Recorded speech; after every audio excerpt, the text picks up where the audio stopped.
Hello friends, তো আমি আবারও চলে এলাম নতুন একটা ভিডিও নিয়ে। তো তোমরা সবাই কেমন আছো? আশা করি ভালো আছো। আমিও খুব ভালো আছি। আজ সকাল সকাল আমরা সবাই গাছ খোঁজার উদ্দেশ্যে বেরিয়ে পড়েছিলাম। তারপর দেখো, প্রথমেই চোখে পড়লো এই ধুতরা ফুলের গাছটা। ধুতরা ফুল তো মহাদেবের পুজোর কাজে লাগে।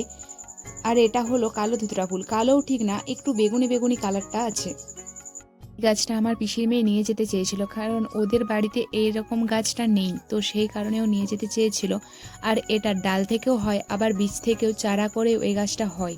তো ও এখন এখান থেকে একটা ডাল ভেঙে নিচ্ছে। ডাল ভাঙা হয়ে গিয়েছে, তো এখন দেখো এই যে এই ফলটা, এটা মহাদেবের খুব পছন্দের একটা ফল। আবার মহাদেবের পুজোতেও লাগে এই ফলটা। তো এখন আমরা আবার অন্যদিকে চলে যাচ্ছি চারা খোঁজার জন্য। এই গাছটার চারা মনে হয় আমরা আর পাবো না, অনেকক্ষণ খুঁজেছি তাও পেলাম না। তো রাস্তায় হাঁটার সময় আমার চোখে পড়লো এই নয়নতারা গাছটা। আমার কাছে তো একটাও নয়নতারা ফুলের গাছ নেই। তো তখন আমরা যে কুয়োর পাড়ে একটা ছোট্ট নয়নতারা গাছের চারা হয়েছে ওটা নিয়ে নিলাম। তারপর আবারও চোখে পড়লো আমার পছন্দের সব থেকে প্রিয় ফুল এই কাঠগোলাপ। আমার কেন, বেশিরভাগ মেয়েরই এই কাঠগোলাপ খুব পছন্দের।